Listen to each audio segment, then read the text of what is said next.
Can Africa states deepen their engagement with the US and China and remain neutral? I think African leaders would say that they strive to engage China and Africa to gain the best interest for their own populations. And so I think from that sense, neutrality, if defined along domestic interests for Africans, I think the answer is yes.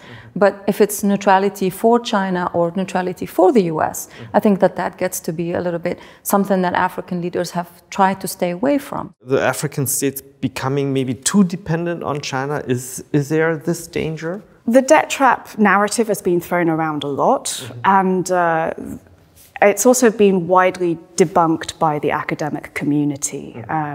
There has been no real evidence that China has seized assets from indebted African countries. In fact, what we have seen is that China has been generally quite flexible and tries to work with borrowers in supporting them if they are going through debt distress or if they're unable to make debt repayments.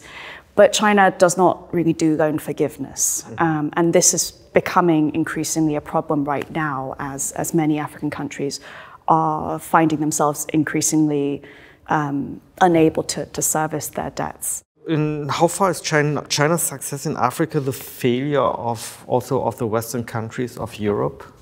China's success in Africa shows the limits or the barriers to some forms of engagement. Western companies don't particularly think of Africa as a very promising market, but Chinese companies have shown that it is possible to make a lot of money there. So it forces different risk calculations, different kind of ideas about possible markets, and so on. It raises a kind of a counterexample, I think.